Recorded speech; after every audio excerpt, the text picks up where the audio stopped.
Hello, everyone, and welcome to the Thomas Expert Series. Thank you for joining us today. We're going to get started in just a moment.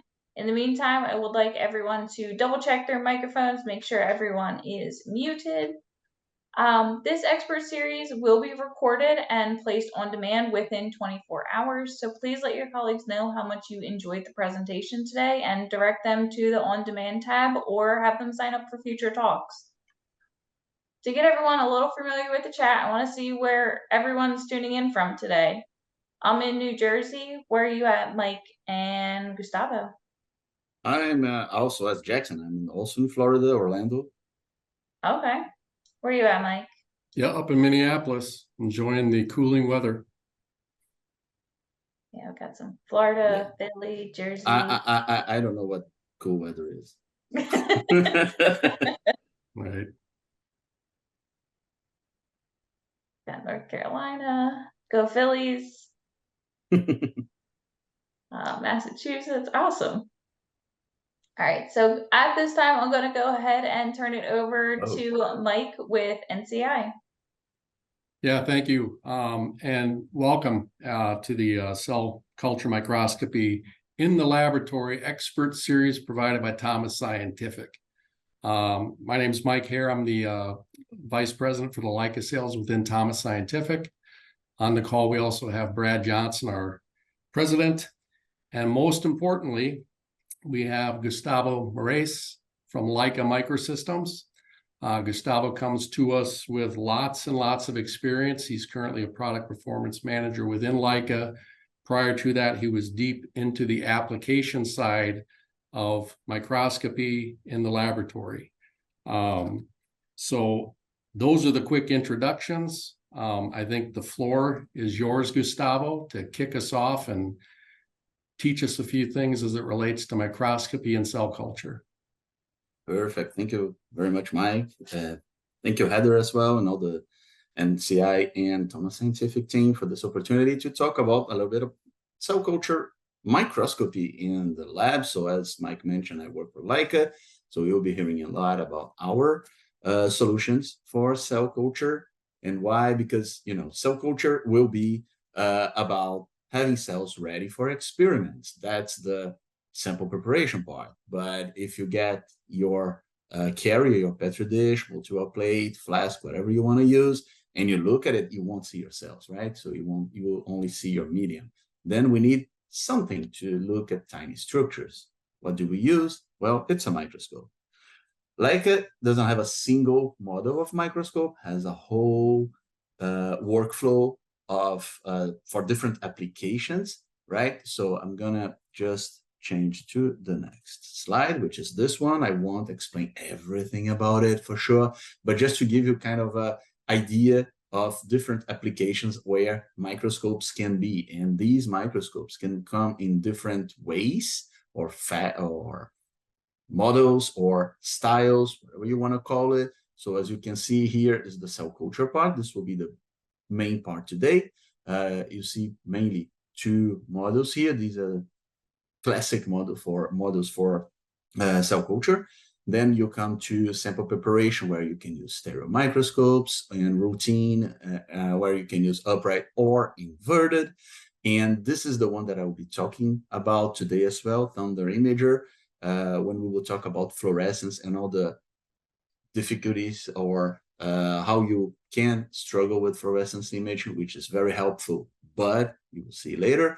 Coming to something that we are talking more and more, well, coming by all the high-end equipment, but something that we are talking more and more is that we need to get images, right? That's interesting. Well, okay, for art, that may be interesting, but you also need information from this image. Information can be it's data, right? Insights, data and insights. This can be just about the number of cells, can be especially when we talk about cell culture. We know the cell culture is ready for the experiment when we have what we call a good confluency of cells, right? So this part of data is becoming more and more and more important. As you can see, different kind of systems, different kind of applications, obviously different kind of budgets, But today we will talk about the beginning. The beginning is cell culture.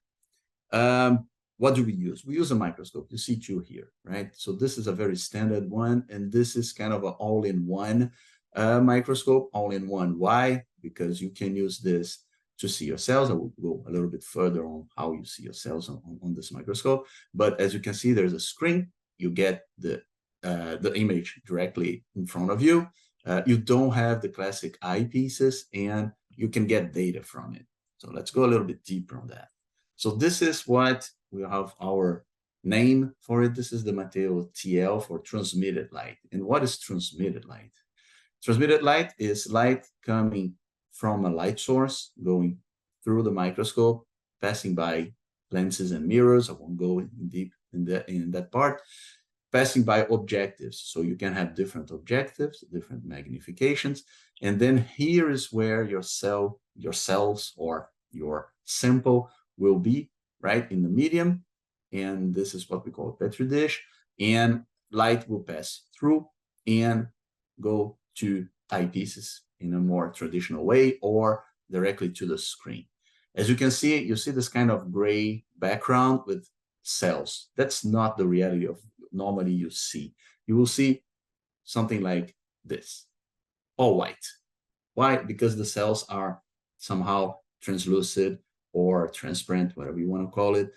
So we need different contrast methods. And contrast methods, you see one here for those who are used to this. This is what we call phase contrast. So you have a ring inside the objective, and you have another ring on that part that we call the condenser. And again, I can go on details later if you need, but this two rings with the light, they will create contrast from the sample, and you will see these different levels of intensity. And this will bring you the information not only about how many cells you can see, where they are, but sometimes some organelles you can see information about it. So this is very interesting. Phase contrast is the most classic method of transmitted light contrast. There are others, but yeah, this is a good start, and it's normally where we use this kind of routine equipment, if I can tell, if I can show you like this. Advantage of the equipment today is that before it was like, I need to choose the right objective. Oops, I need to choose the right objective. It needs to be an objective that has the ring, so we call it objective that has phase. I need to go through ideally a glass bottom carrier, and then I need the right ring here, and then I get image, and then it's okay. And if it's not okay, something is happening, I need to align. So you see a lot of steps. I'm just giving you some examples. This is the kind of thing that we face when we are in front of a routine microscope. Now, today we try, and because I'm showing Leica, but I'm not the only, Leica is not the only one doing that. We try to make it as easy as possible.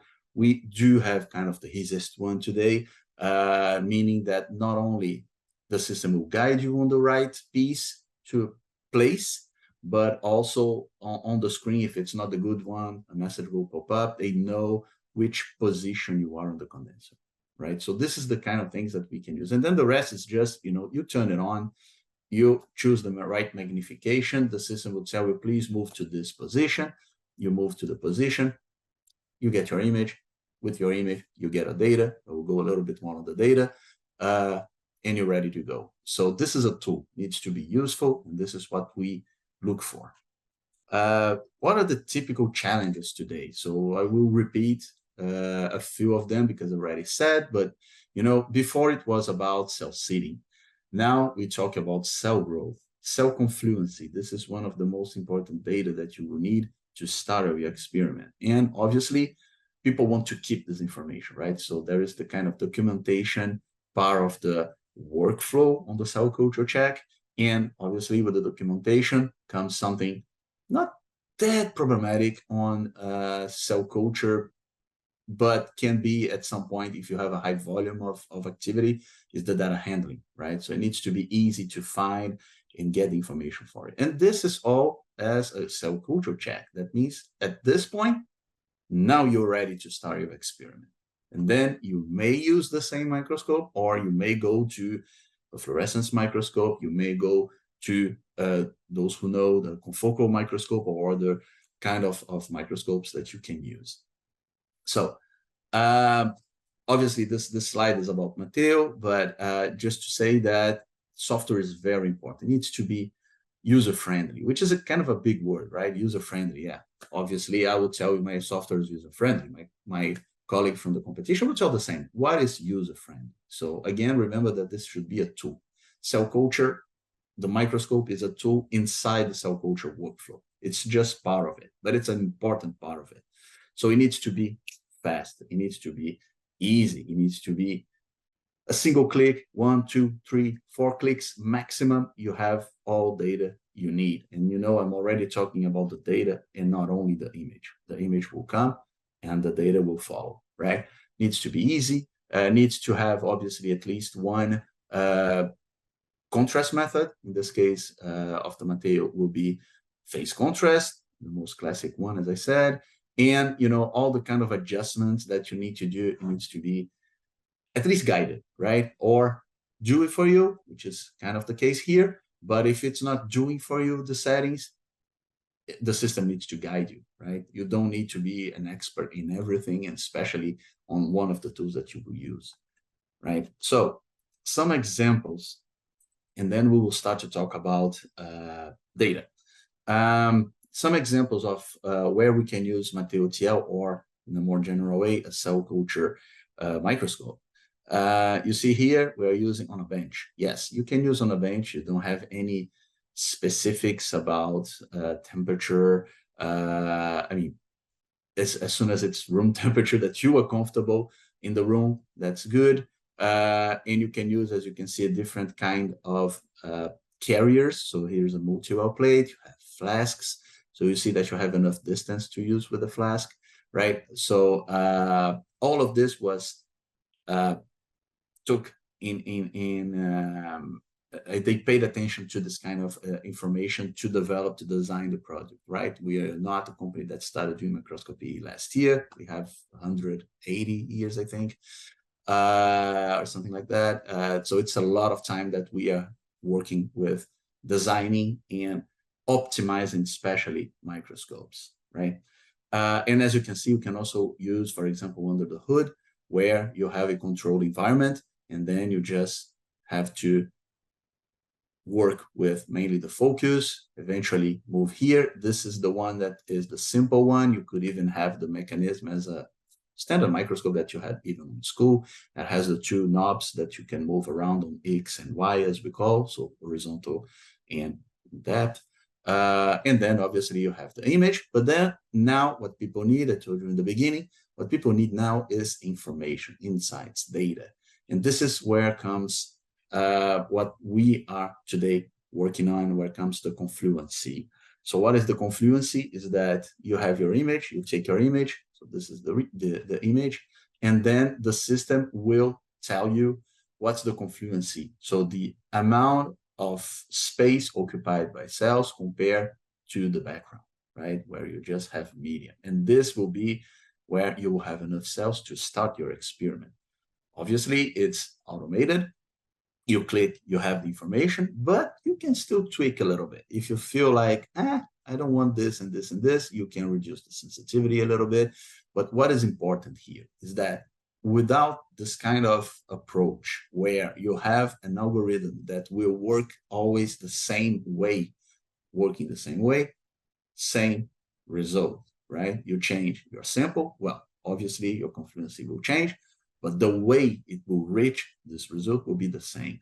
That's different from what happened in most labs, is that how much confluency you have, 70, and then someone else will come, I think it's 60. So you see, and even from one day to the other, I don't know if I will tell you as a user, I would tell you yesterday was 60, now I will look at it and I will tell you in 5 seconds, now it's 75. It could be because cells will develop. I'm guessing, right? So that's the famous guesstimation. It's one of the problems, because if this value is not enough to start your experiment, you're starting all wrong. So all the time you will spend on the rest of your workflow, you're done. You need to go back and do it again, right? So this is what helps today to get to better next steps, put like this. All right, so this is, I started by this one because this is kind of an all-in-one system, right? We do have others. I don't want to go one by one, but I want to give you an example of something that is in the market for years, and this is called DMIL. The DMIL, for years, I mean 20 years, maybe more, the system is in the market, and it's pretty much the same. I say pretty much the same. Why? Because, for example, obviously this one is one of the oldies. It has the mercury lamp on the back. Today, we're pretty much using LED, right? So you don't necessarily need to have the mercury lamp today on the system. It's kind of a has-been. So you can use the system with the LED and get all the comfort of using LED. Not only this system can use, this is the piece that you see here. This is for filter cubes for fluorescence, as with the mercury lamp, or today the LED. Illuminating, the filter cube will select what you need to see. I will talk a little bit more when we will go to the fluorescence part. So here, as you can see, different things, but what is special about the system is that this system can use phase contrast. So you see, this is a phase contrast ring here, but it can also use something else that is called IMC, and this is IMC. You see a little bit more fine details. It's still gray, but you don't see the halo that we call from the phase contrast. There's something else. This IMC, you probably heard about something else called DIC. DIC is already way more expensive. It goes on high-end systems, but DIC only works with glass bottom. Phase pretty much work with glass bottom. IMC works with glass or plastic. And now we're talking about consumables. They are probably factor 3 or 4 less expensive than all the glass bottom consumables. So this makes your life easier. You can work with very standard consumables, right? So just one slide about this to say that today we have the fluorescence part that can be an upgrade to the system. And obviously today we are using LEDs. LED means that you turn on, you work. Do you care about changing the light bulb? Not really. 20 or maybe even 25,000 hours of service. So it's pretty much for years and years to come. Again, make life easier with a system that exists for years, right? One quick slide to say that we need to document, and we may need to document, we may need to save information. In this case, we use LAS6, our software, so you can connect a camera to the DMIL. Obviously, the Mateo TL already has one and works directly on the Mateo TL, but in this case, you would have a PC, and on the PC, you can have the software, and with the software, you can save images and share information, or at least review whenever it's needed. And then it comes to this fluorescence part, right? You see here a fluorescence based image, right? So different colors. Each color means that we are targeting a specific protein labeling. This is why we use fluorescence. On the other hand, you saw a gray image. If you want to target a specific protein, you don't know which one is it, right? Because it's all levels of gray, right? Here you see different colors. Each color represents a different protein. Each protein has a different function, and you can follow that on a fixed sample, but also on live samples. There are today many live imaging compatible labeling, right? Especially what we call the fluorescence proteins. So what happened is that very good, perfect word, but here is pretty much okay because the sample is thin, but this was a limitation of fluorescence because when you look at a thin sample, like one cell, two layers of cell maybe, it's still okay.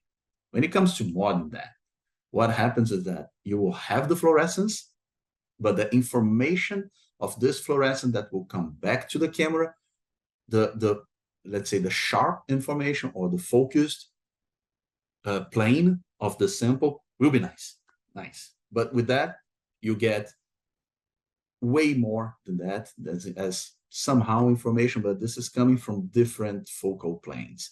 And this is what we normally call autofocus information, or in a more general way, blur, right? So blur is normal, especially when you go thicker and thicker, and this would be the limit of doing fluorescence. I cannot do this, it's too blurry. I cannot see all the different organelles, all the different proteins that I'm trying to label. In the end, I don't see anything, it's just blurry. A good example will be on the next slide. It's this one. Don't look at this part. Now, it's not here. On the left side, you see this is a classic good fluorescence imaging of a spheroid, right? Spheroids can be 300, 400 microns thick. And what you see is that this is very good for wide field imaging, but it's blurry, right? All the blur. And what we can use is today, we can't just go like that and spend time on different softwares, can be open source or commercial softwares, to try to clean it up. What we have today is that we have what we call thunder imagers. So thunder imagers are part of, I would call a high-end approach on cell culture with fluorescence in the lab. What thunder is doing? Thunder is getting the information from this image, and it can identify what is in focus. Whatever is in focus, so you see information here in red, and you see here, but here is way better. What is better from this image compared to this one? Do we get a better resolution? Not necessarily. This is normally the word that can come in mind. It's not what we are looking for. And probably some of you are already thinking about it. What we get from this image to this image, what's the difference is contrast. And this is what thunder is. And you see again the contrast name.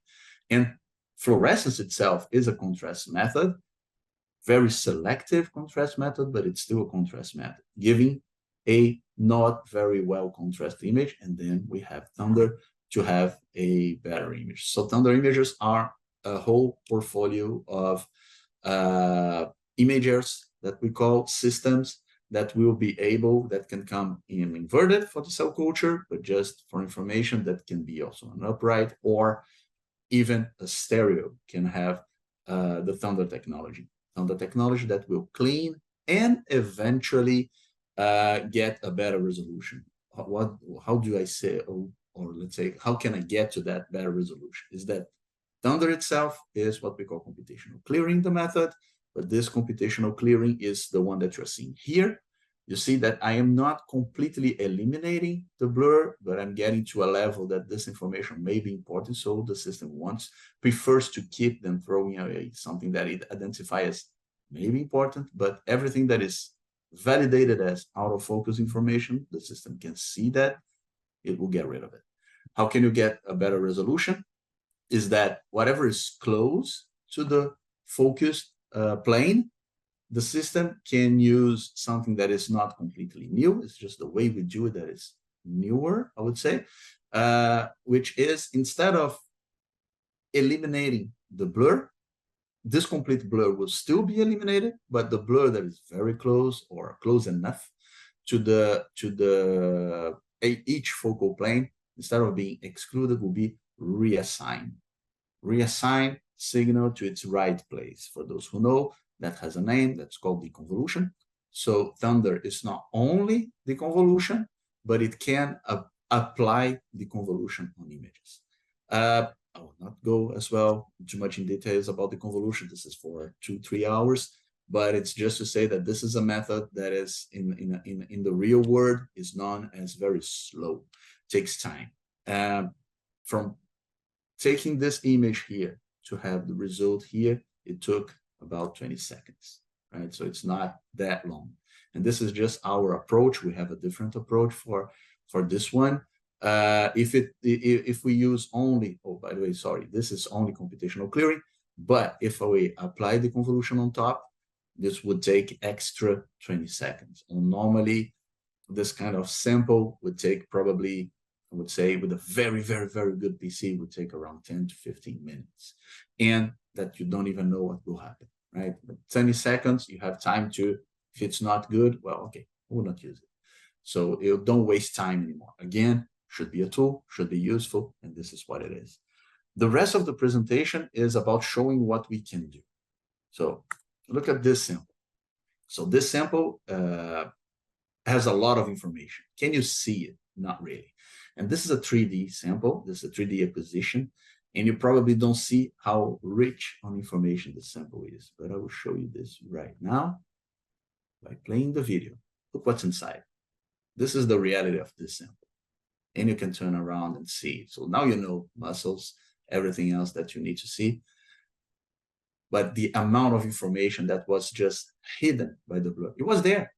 We don't change, we don't create anything, right? We don't create pixels or voxels, as we normally say. We are just revealing the truth of your sample. And this is wide field, right? So it's gentle imaging, LEDs, cameras, fast with cameras. You don't need to worry about it. You can use the sample, image the sample again and again. It's completely different from other systems that we also have that may, what we call bleach, may bleach the sample or, use the fluorescence, and then you cannot image anymore, right? This is very gentle image with very good information from it. And then, obviously, you can go and explore the 3D. And the 3D is not just one extra dimension. It is one extra dimension, but it's not just another information that you can get. Is a lot more information when you have your sample on the 3D space. More data, more work for you, yes, but that's good, right? This is what you're looking for. Some other examples, this is the before we go over Thunder. So you see the red, the green, and then you have both together. And when you see the red, yeah, you can see, okay, fine. Could be useful. Yeah, I can see here on green. Fine, could be useful. And then you overlay both channels. Yeah, okay. Red now is becoming very difficult to see. So this was a full retina, by the way. Red becomes very difficult to see. And now I cannot see anymore. So I would ask everyone, but I think it's pretty logical between the information that you can get from this image and this image, which one you prefer.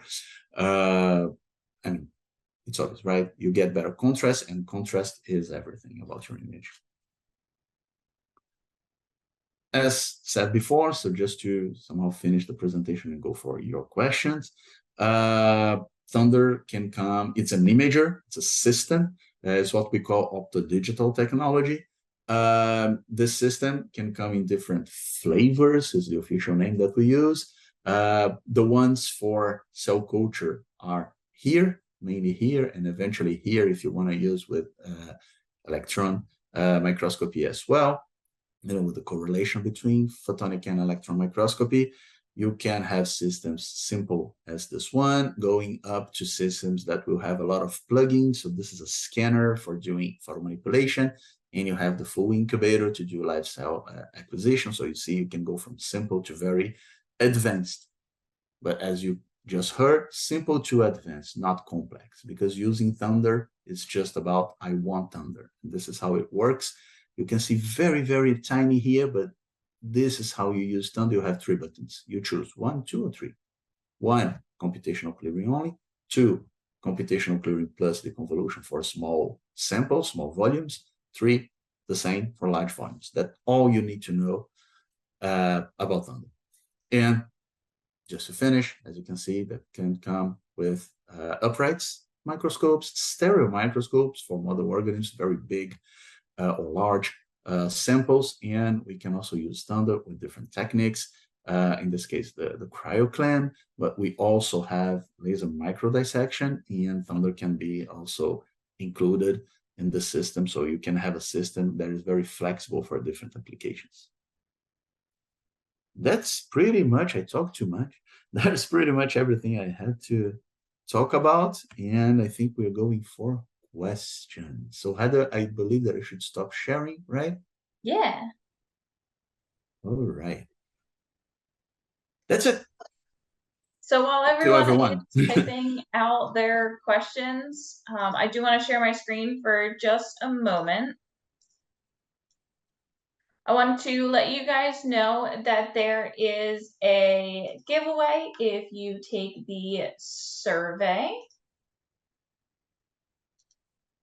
In here, you will also find literature, web links, and videos. You will also be able to find this talk on demand by tomorrow. So that will be up in this on demand tab, and it's in alphabetical order. So you'll see it down here. And you can also register for upcoming talks or head over to the Thomas Center Labs.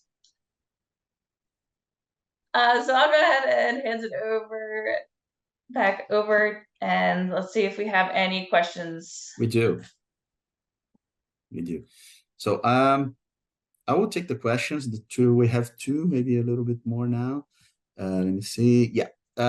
All right. So, do you receive better clarity with a glass versus a plastic petri dish? Very good question. This is kind of, as I said, is the choice between the kind of consumable that you will use. Obviously, plastic being way less expensive, and this is clearly why people choose.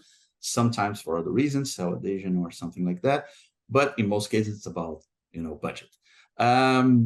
You do get a better glass with glass. You do get a better clarity, let's say, or a better resolution. And the reason why is that everything on a microscope is prepared to receive glass, right? And when you throw a light and this light goes through your sample, what you want, you have every time that you change the environment, you have what we call refraction, which is the light changing the way, right?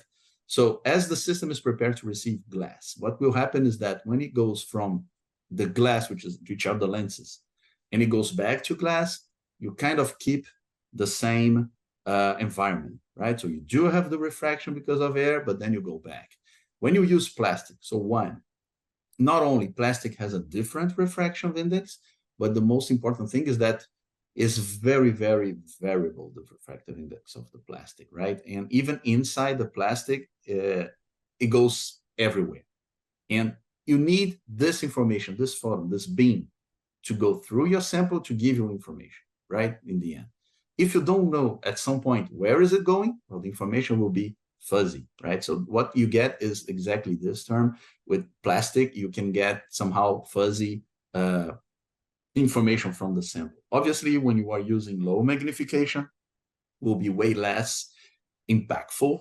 But when you go higher and higher and higher magnification, at some point, you kind of don't see anything. So what we say is the famous expression garbage in, garbage out. If your optical part is not good, you cannot ask, for example, the software to do miracles, right? It can try to recover a little bit, but the best is get your optical settings the best as you can. I'm not saying that plastic is not used, it's heavily used. But when you go for this image for, Nature or another publication that you need the best possible images, you will probably choose to use glass. And also there's another thing about glass. You have different classes of cover slips, for example, or bottom of dishes. And we have what we call the 1.5H. That means that you have a very strict tolerance in terms of thickness. So you know the thickness, you know exactly how the light already is glass, so it's also the same, but not only, you know exactly how refracted will be the light on that. So this is another thing, that glass has all these controls, and plastic not only doesn't have that, but normally it's thicker. The flask that was on one of the images, it's like 1 millimeter, and the normal glass cover slip is 0.17. This is the 1.8H. Yeah, so that's why. I don't know if this is answering your question, or maybe even too much. But that's the one. Answering from Florida to Florida, right? The second question: for the majority of tissue culture, plastic bottom dishes and vessels is routine. Yes. When labs want to take a sample with high resolution, this is where the glass bottom. Yeah, it's just, in fact, was not a question, was Mike answering exactly what I was telling you. I just gave you a little bit more details, technical details, but yeah. it's pretty much it. It's very important, especially for documentation. The glass is better, but again, can you afford every time for every single sample to use glass instead of plastic? That comes to decisions that are made in the lab. And again, as Mike mentioned, by the way, yeah, plastic is routine, is everyday's work. Another question, let me see. What are some basic issues with cell culture imaging?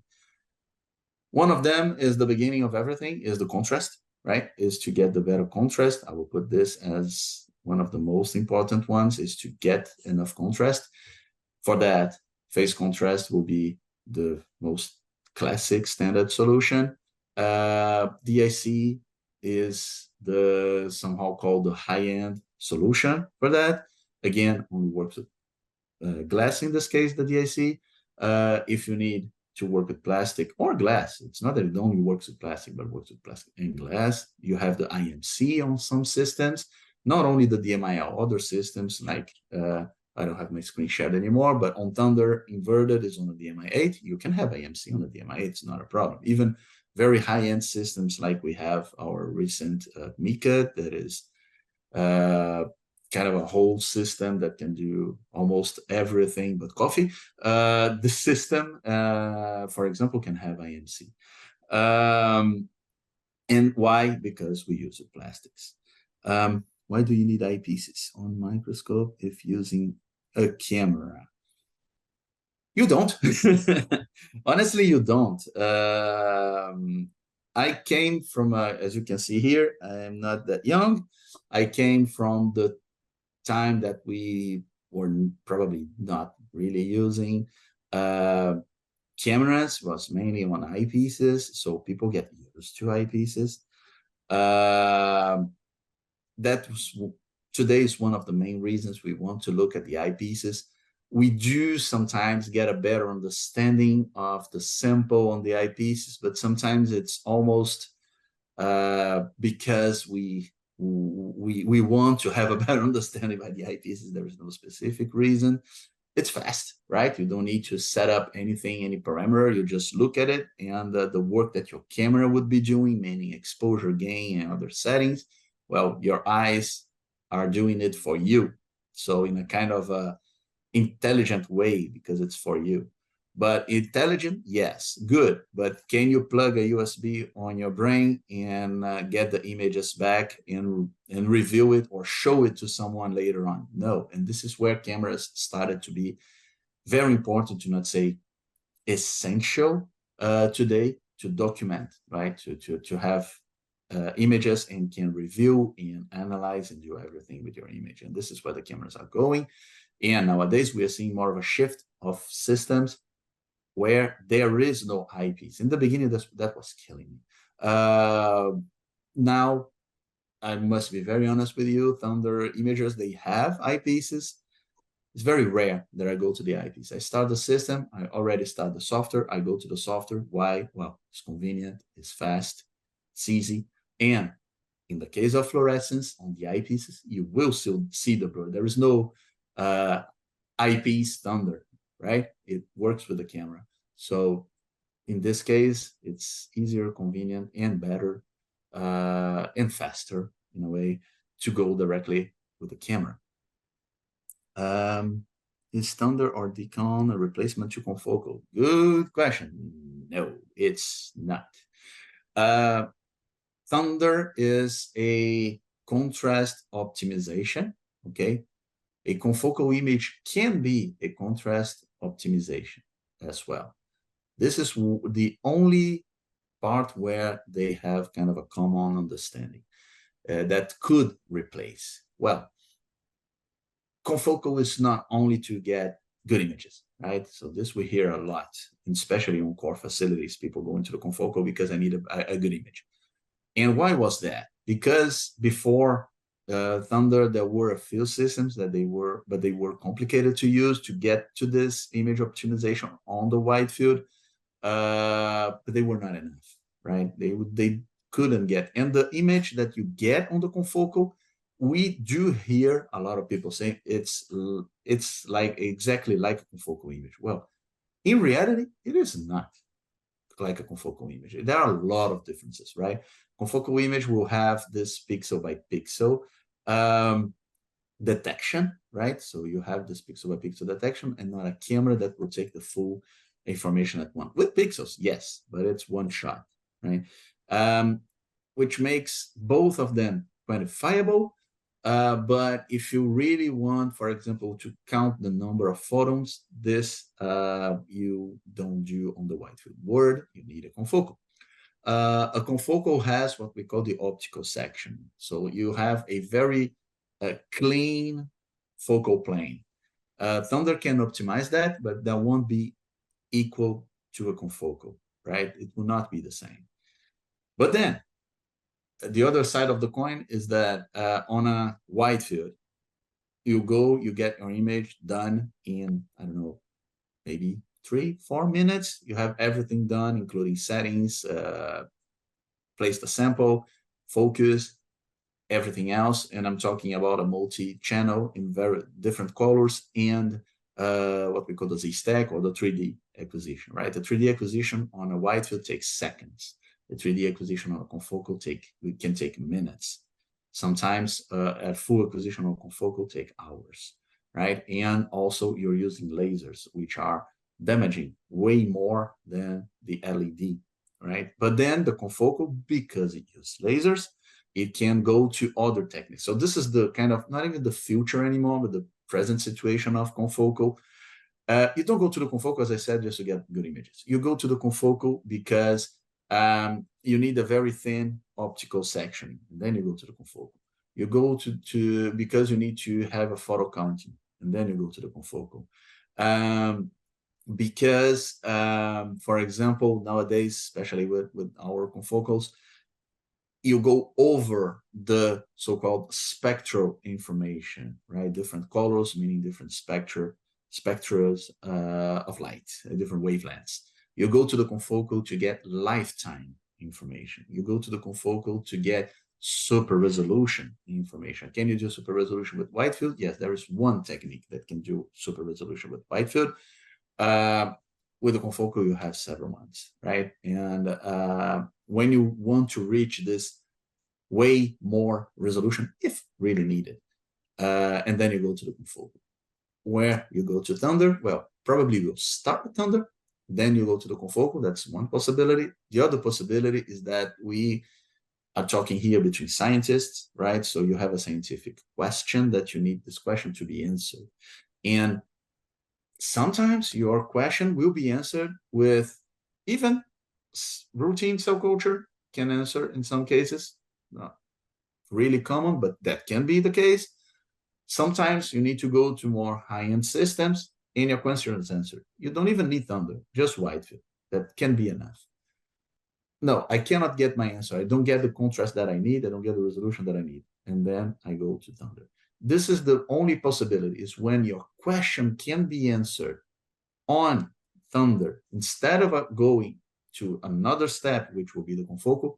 This is where I would say Thunder is replacing confocal. But why? Because confocal was replacing this space, this gap of, in a very general wording, this gap of quality that Thunder can now give.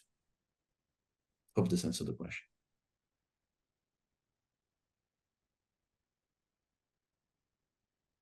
Any other? I don't see any other questions on the chat. You can also speak up, unmute, and talk, right, Heather? Yeah. Yeah. It's up to you. And please, if my answer is not really answering the question, please, I can rephrase, change.